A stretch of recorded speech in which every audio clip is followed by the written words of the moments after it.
Hi, this is Eric Martin with Board Game Geek. I'm here with Mike Strickland, co-designer of Ceti Planetary Crisis, Joseph Pilkus from Outer Limit Games. Developer, sure. Developer, okay. And hope you could give an overview of the game. What is going on here? Sure. We have a lot of space games out there. What is different? Why are we looking at this? So what's different about this game, unlike your Twilight Imperium or other types of games, this is a cooperative game.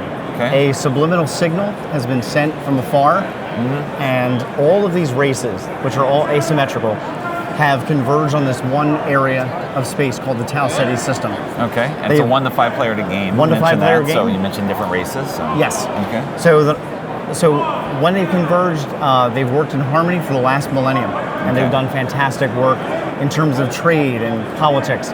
But now planetary crises have started to affect the various planets, whether they be of biological, nuclear, etc. And not only is that changing things within the economics of the game, but it's also causing hardships for the very races themselves. Okay. The races must work together, or all is lost in Ceti. Okay. So we start off at the game. Each race starts on their own planet, and they have a series of orbitals. During the course of the game, you'll take one of 10 different actions, which allow you to explore, gain energy, upgrade your systems, etc. Okay. When everyone has taken their turn, you move, you advance. What we call the Cetian cycle, and most games play out in a series of eight cycles. This is being produced right now. Yeah, this is still a prototype. That's right. The final components are not paper. Yeah. Let me look up here. They'll be more solid for sure. So each of the 6 items here represent a commodity within the game, and when a crisis hits a particular planet, you will see that particular item start to rise, and when the crisis is resolved, it falls. So you have a wonderful economic component in the game that really takes into account the turbulence that's happening throughout the entire star system. Okay. Much different than a lot of other games where everything is the same cost all the time. Right. Additionally, you'll have the option of upgrading your starship. Each race has a command ship, and that command ship has a number of components that it can upgrade, such as your shield, your weapons, your computers, your propulsion, and each of these allow you to do different things. Obviously, your weapons allow you to engage with other individuals at a higher level. Shields protect you. Computers will also aid you in moving through various types of tiles, like cosmic rays. Propulsion allows you to move across the map with greater alacrity. Cargo allows you to hold more of the commodities. And then your lab, we have some special rules in there to do different things like technologies and things like warp drives and antimatter beams and stuff like that. Okay. And either move you around the star system or help you in some other way. Okay. The additional thing you'll do during the game is you'll be building these orbitals.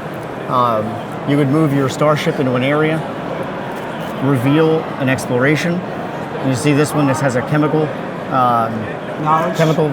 knowledge symbol. So you would rifle through the cars and you'd find the one with a chemical symbol, and then you'd resolve it. And then depending on your race, so for instance, if I'm playing this particular race, you'll see that I start off with an amount of tau, that's the money in the game, and an amount of energy. And you'll expend these things during the game, whether you're doing upgrades or some other aspect. Additionally, you're going to have skill sets and a comparative advantage. So for these folks, they're very good at talking and more diplomatic type of encounters. So they're very good with diplomacy and they're very good with technology. So this one calls for a logistics skill check. Well, I have a 4 in diplomacy, which is the number of dice I would roll, and 3 in technology. Anything else, I would have to roll 2 dice. Okay? And to get a success would be a 5 or a 6. If I get a 5 or a 6 for a success, I immediately gain the knowledge token, and that knowledge token is vital because as you gain those knowledge tokens, you can then counter the various crises on the board. Okay. So for instance, Eric, if you were playing this character, roll these 2 dice and we'll see what your result is. Look at that. All right. Nice. 5 and a 6. So an 11. Success. So you scored more than 9, which is great. So you're going to get 5 talent attitude for what you've done, and you're going to get to take the knowledge token because you scored what we consider a success. Right.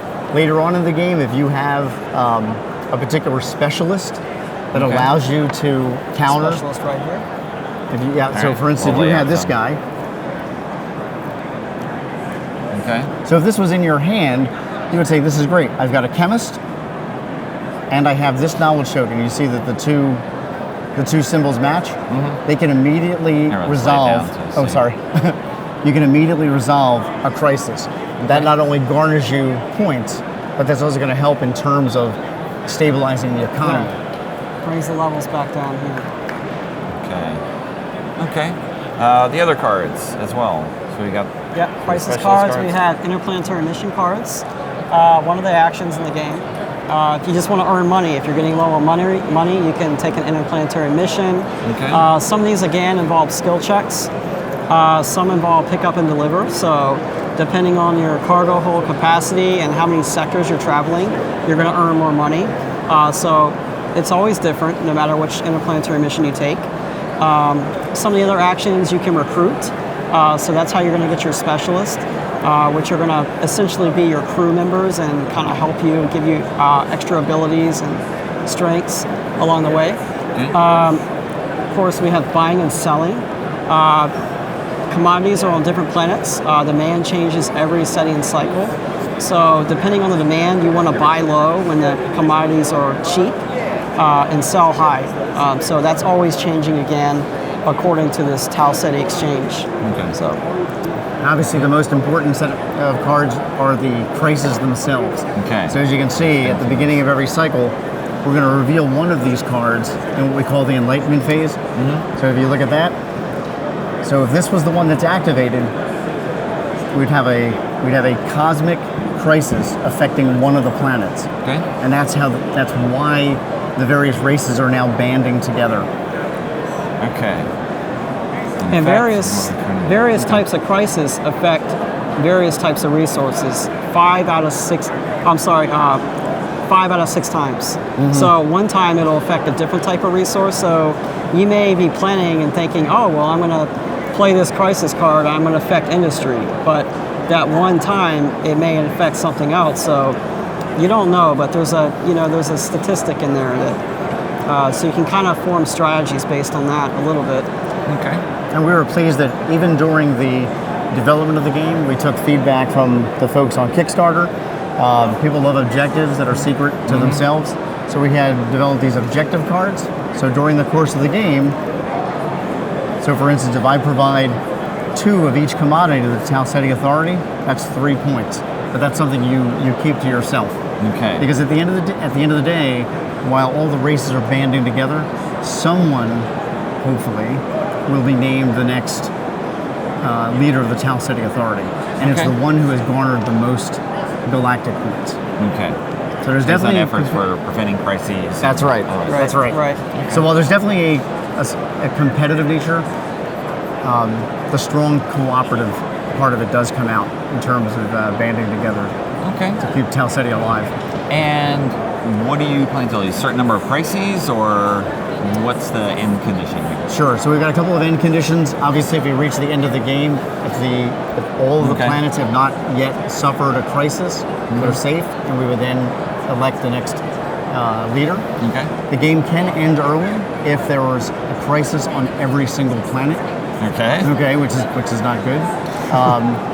So those are the primary. Yeah, there's a few other ways, ending conditions, but those are the primary ways. You can play the 8 rounds short game, or you can play a longer game, the 10 rounds with a variable 2 rounds after that. Or you can just play based on one of the crisis timers, is what we call them, end-game conditions. So something we also took from another game is if everyone has a number of crisis tokens that you've been able to hold on to after you've resolved it, equal to the number of players plus, I think, 2 or 3, then you've won as well.